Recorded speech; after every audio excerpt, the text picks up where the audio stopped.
गंगातरंगरमणीय जटाकलापम गौरी निरंतर विभूषित वामभागम नारायण प्रियमनंगमदापहारम वाराणसी कुलपतिं भज विश्वनाथम कर्पूर गौरम करुणावतारम संसार सारम भुजगेन्द्रहारम सदा वसंतम हृदयारविंदे भवम भवानी सहितम नमामि। नमस्कार, स्वागत है आपका आचार्यवाणी में।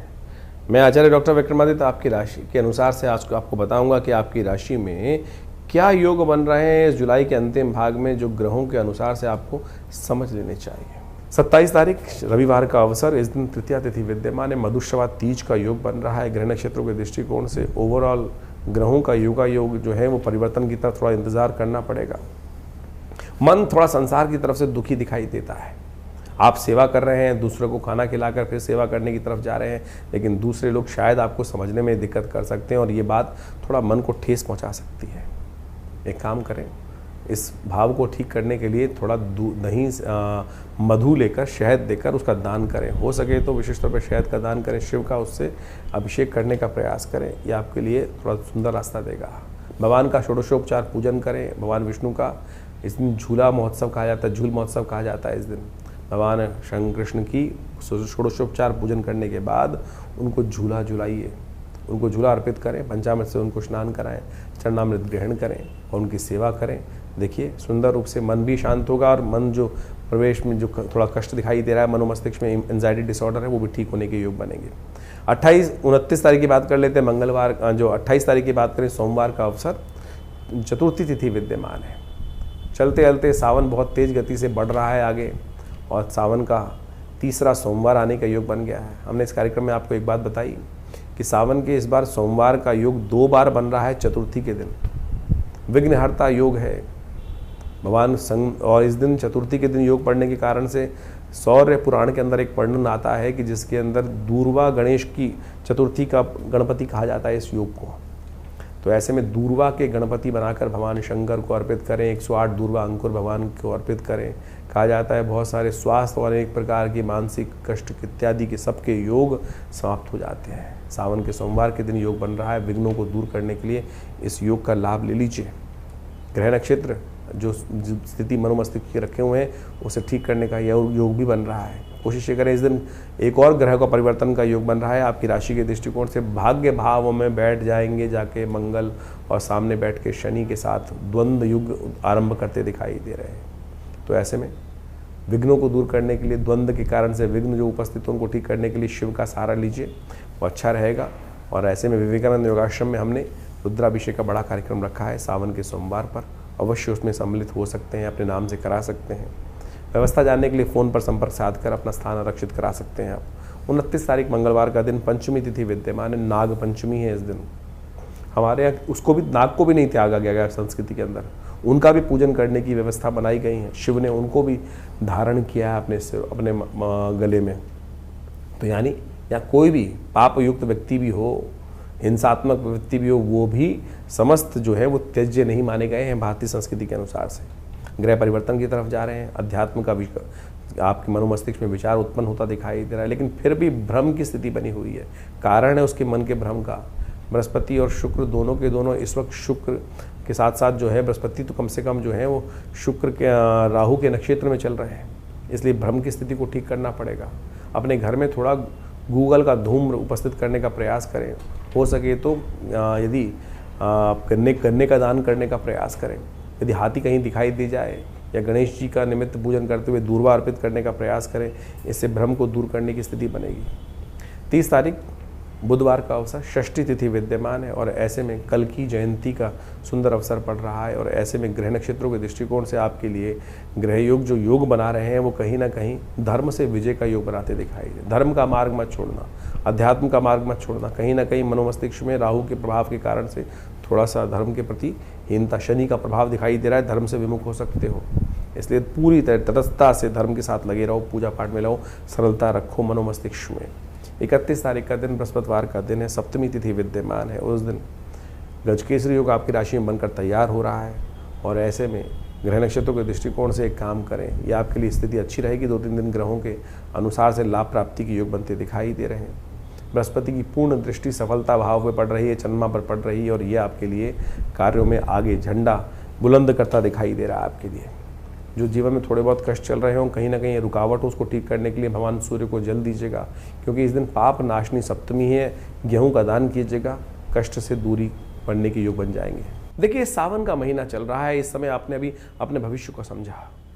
भविष्य में ग्रह तो खेल करते रहेंगे, अपने अपने अजीब अजीब खेल चलते रहेंगे, लेकिन एक बात ध्यान रखें, हम अपनी मनोकामनाओं को पूर्ण करने के लिए जिस भी रास्ते को अपनाएंगे वो कहीं ना कहीं मनोकामना पूर्ण होती है, लेकिन हमारी परीक्षा भी साथ साथ जीवन में चलती रहती है और शास्त्र उसके प्रमाण है।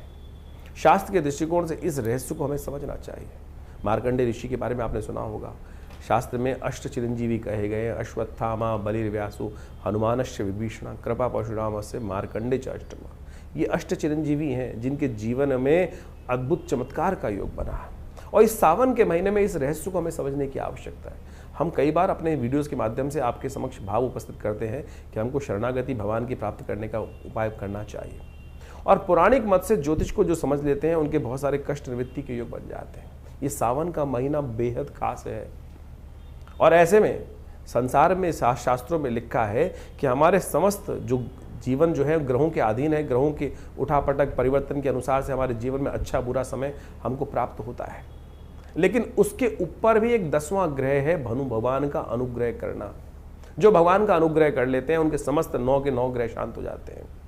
एक बार एक ऋषि थे, एक ब्राह्मण थे, उन्होंने भगवान के समक्ष पूजा करी, प्रार्थना करी, काशी में रहते थे, भगवान की नित्य प्रति पूजा करते थे, घर में कोई संतान नहीं थी, तो भगवान को प्रसन्न किया। भगवान शिव जो है, जैसा महीना चल रहा है तो कहा जाता है कि सावन के महीने में भगवान पे एक लोटा भी अर्पित कर दोगे तो भगवान तथास्तु का वरदान ही देते हैं।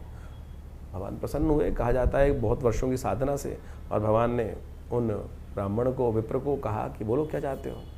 उन्होंने भगवान के सामने प्रार्थना रखी कि हमारे घर में संतान नहीं, संतान आप आशीर्वाद दें तो संतान। तो भगवान ने बड़ा विचित्र प्रश्न किया, बोले संतान चाहिए, पुत्र चाहिए, कुपुत्र चाहिए। कुपुत्र चाहिएगा तो लंबा जीने वाला मिलेगा, सुपुत्र चाहिए तो केवल 5 वर्ष की आयु वाला मिलेगा। कहा जाता है कि संतान की आकांक्षा में उस साधु ने, संत ने, ब्राह्मण ने कहा कि भगवान सुपुत्र ही दो, कुपुत्र होगा तो जीवन भर कष्ट देगा, कम से कम 5 साल तो सुख प्राप्त करने का योग बनेगा, संतान की सेवा करने का अवसर मिलेगा। भगवान ने तथास्तु कहा। देवयोग से संतान प्राप्ति हुई, मार्कंडेय ऋषि उस घर में उत्पन्न हुए, और जैसे जैसे जीवन समय आगे चलता रहा, उस साधु को, उस ब्राह्मण को ये तो पता ही था कि बच्चे की आयु केवल 5 साल है। 4 साल बड़े सुंदर निकल गए, 1 वर्ष रह गया। मन में ऐसे भाव थे कि अब बचा कहाँ है, समय सुख का बस अंतिम समय है, बालक का जीवन केवल 1 वर्ष शेष रह गया है। तो कहा जाता है कि उन्होंने कई जगह जन्मपत्री दिखाई, तो उन्होंने कहा कि किसी संत का आशीर्वाद मिल जाए तो इसके समस्त जो है कष्ट निवृत्त हो सकते हैं। संत का आशीर्वाद इतना चमत्कारी होता है, इसलिए हम कई बार आपको कहते हैं कि जहाँ भी संत हैं उनको दर्शन करके लाभ लेने का प्रयास करें। तो मार्कंडेय ऋषि के जीवन में एक घटना घटी कि उनके पिता को कहा किसी ज्योतिषी ने कि भाई संत का आशीर्वाद चाहिए, संतों का आशीर्वाद। बोले संत कहाँ ढूंढने मिलेंगे, संत कहाँ ढूंढूं? बोले तुम तो ये छोड़ो कौन है कि संत नहीं, सबका ही आशीर्वाद लेने का प्रयास करो, हो सकता है भाग्य से कोई ना कोई मिल जाए। बोले क्या करूं? बोले एक काम करो, कुटिया बनाओ, गंगा के तट पर संत महात्मा दर्शन करने आते हैं, स्नान करने आते हैं, जो भी दिखाई दें आप सब उनके ही चरणों में नमन करो, सब आशीर्वाद देंगे। यही किया उन्होंने। 1 वर्ष था, धीरे धीरे समय भागता चला गया। देवयोग से 3 दिन शेष रह गए थे उस 1 वर्ष पूरा होने में। मार्कंडेय ऋषि का जो शरीर था पूरा होने में 3 दिन बाकी थे। देवयोग से भगवान की कृपा से 7 ऋषि वहाँ से निकले, उन्होंने नमन किया, और जैसे ही मार्कंडेय ऋषि ने उनको नमन किया, उस ऋषि बालक ने नमस्कार प्रणाम किया, उन्होंने कहा यशस्वी भव, दीर्घायु भव। और जैसे ही दीर्घायु कहा तो वो ब्राह्मण था, हंसा। बोले महाराज आप आशीर्वाद दे रहे हो, दीर्घायु भव, आयुष्मान भव का आशीर्वाद दे रहे हो, इस बालक के तो 3 दिन ही शेष रह गए हैं। उनको बड़ा विचित्र लगा सप्तऋषियों को कि अरे हमारा आशीर्वाद तो निष्फल चला जाएगा। उन्होंने विचार किया और उन्होंने ब्राह्मण से कहा कि अरे ब्राह्मण एक काम करो, अब 3 दिन तो रह ही गए हैं, तो इस बालक को हमको ही दे दो, हमारे साथ ही जाएगा, कुछ ना कुछ योग बनेंगे। ब्राह्मण ने सोचा 3 दिन रह गए हैं, अब हो सके तो जो भी कृपा होनी हो, वो सप्तऋषि उनको साथ ले गए। सप्तऋषि सीधे पहुँचे, कहा जाता है कि भगवान ब्रह्मा के पास, और उस बालक को कहा कि हमारे पीछे रहना। और जैसे ही सप्तऋषियों ने भगवान ब्रह्मा को प्रणाम किया तो ब्रह्मा जी ने उन सबको आशीर्वाद दिया, आयुष्मान भव।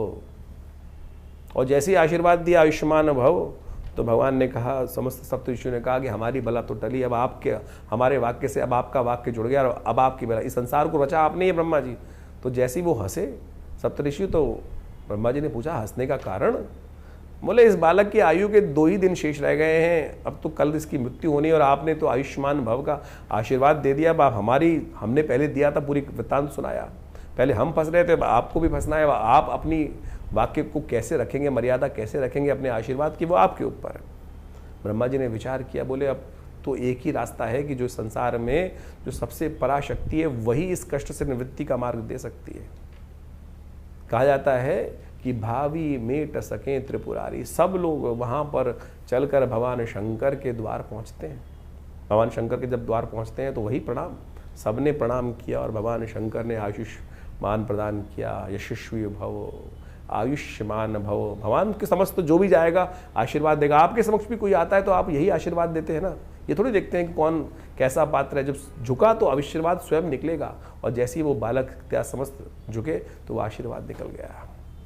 तो सबने भगवान के समक्ष कहा, भगवान आप ही कर सकते हैं, आप ही का आशीर्वाद है, यही कर सकते हैं। भगवान ने देखा क्या हुआ, तो उस बालक को देखते ही भगवान को याद आया, तो ये हमारा ही आशीर्वाद से दिया हुआ पुत्र है, और अब आशीर्वाद दे दिया। तो भगवान ने उनको सप्तऋषियों का, तुम जाओ, इस बालक को यहीं छोड़ जाओ।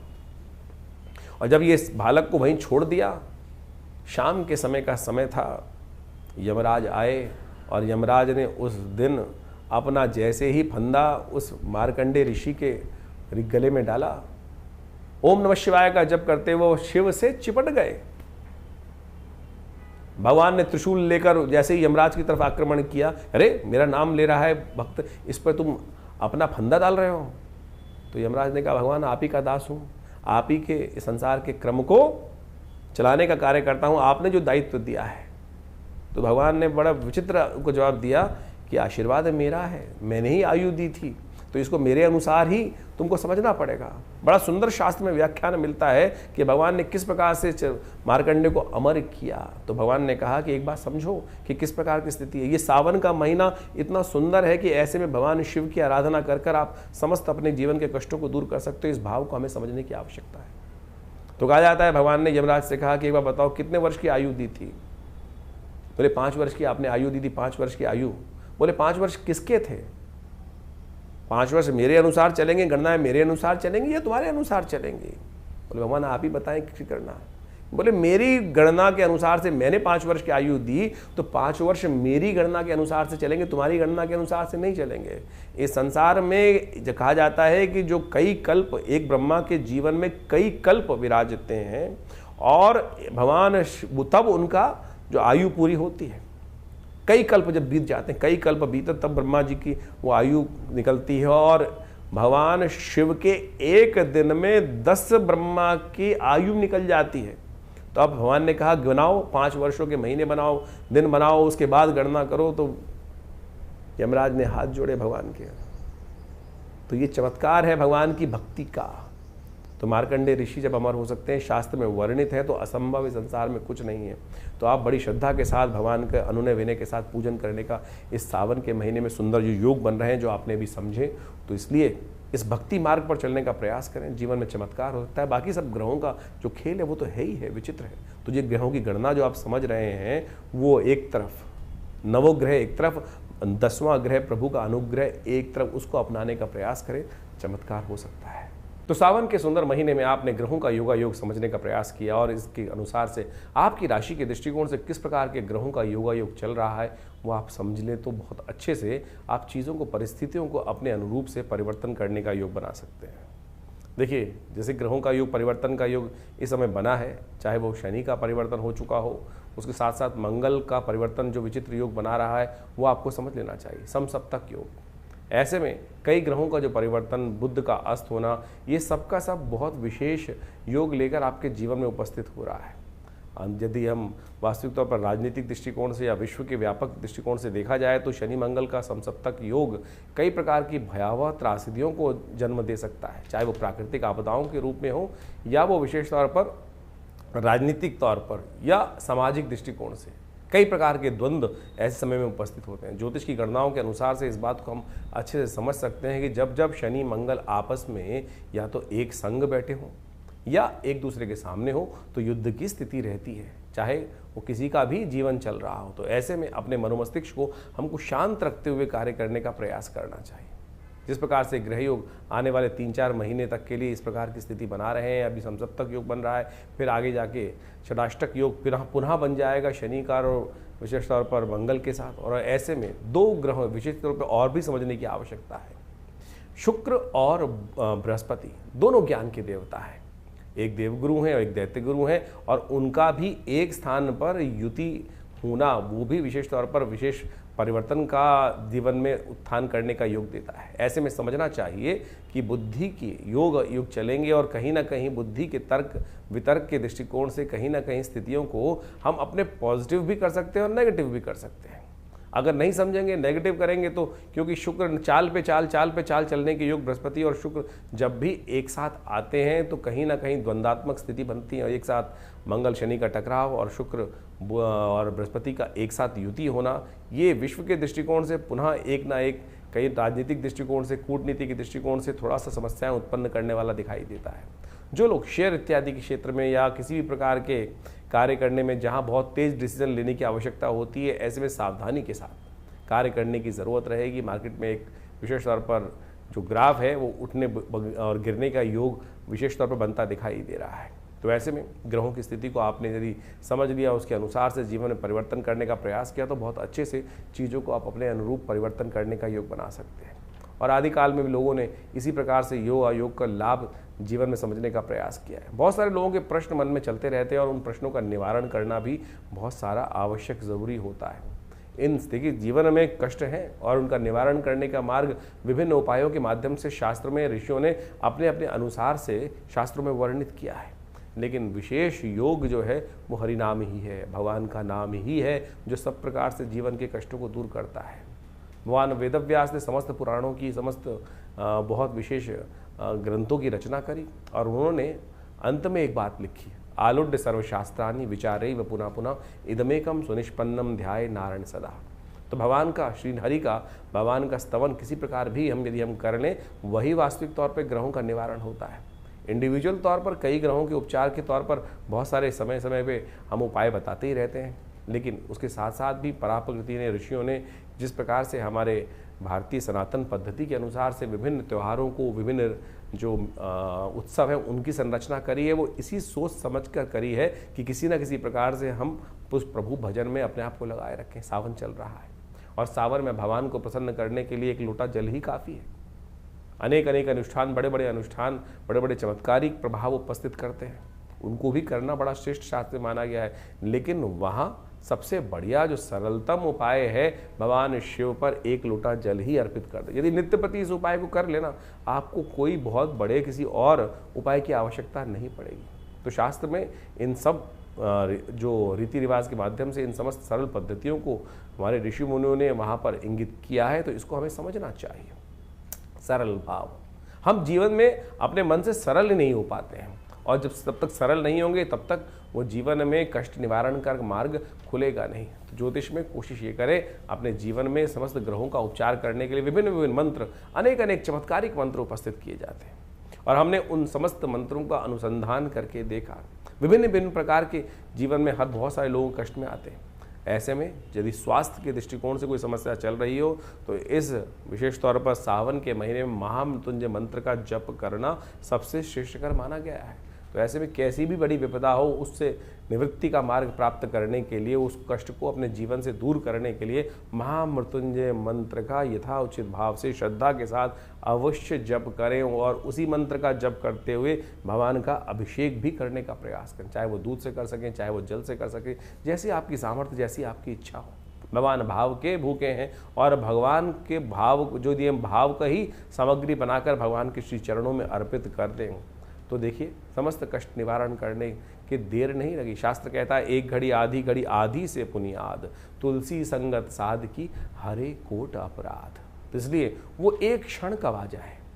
समस्या ये ना कि 108 बार 1.25 लाख मंत्र जब करने का शास्त्र में वर्णन मिलता है, वो इसीलिए मिलता है कि लगातार रिदम के साथ चलते हुए यदि एक क्षण के लिए भी, एक मंत्र के लिए भी हमारा मन एकाग्र हो पाया तो वो जो ट्रैवल पूरा लंबा मार्ग है वो बहुत आसानी से पूरा हो जाएगा। तो इसलिए सरलता से इसी भाव को हम अपने जीवन में रखने का प्रयास करें तो ये विभिन्न ग्रहों का जो उपचार इत्यादि है वो सब हमारे जीवन प्राप्त हो जाएगा। बहुत सारे लोगों के अलग अलग प्रश्न होते हैं, जैसे हमने कहा, उन सब के निवारण के लिए हमने ये प्लेटफॉर्म आपके समक्ष रखा ही हुआ है। आप अपने प्रश्नों को व्हाट्सएप के माध्यम से हमारे यहाँ भेज सकते हैं। इसके अलावा हर रविवार को विभिन्न जो बड़े कार्यक्रमों में हम सब आपके साथ समय रहते हैं तो उसमें आप आ भी सकते हैं। हर रविवार को विशेष तौर पर बड़ा कार्यक्रम रहता है, यज्ञ में आप सब सम्मिलित हो सकते हो।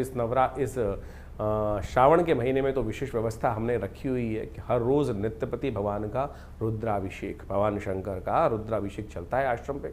और सोमवार के सोमवार जितने सोमवार पड़ रहे हैं उसमें विशेष बड़े तौर पर सामूहिक तौर पर भगवान के रुद्राभिषेक करने की व्यवस्था की गई है। आप भगवान के सानिध्य में एक बार रुद्राभिषेक का सुंदर आनंद शास्त्र विधि के अनुसार से कर देखिएगा, समस्त कष्टों को निवारण करने का सुंदर मार्ग अवश्य प्राप्त होगा। इसकी सुंदर व्यवस्था आश्रम की तरफ से है, तो आप स्वयं आकर किसी भी जो व्यवस्था को जानते हुए फ़ोन नंबर से संपर्क साध कर आप उस कार्यक्रम में जुड़ सकते हैं। और हमने ऐसा विश्वास रखा है कि भगवान की, और अनेक प्रकार से देखे भी हैं, कैसे भी कष्ट हों भगवान की कृपा से वो दूर हो जाते हैं और उससे आपको लाभ ही प्राप्त होगा। धन्यवाद।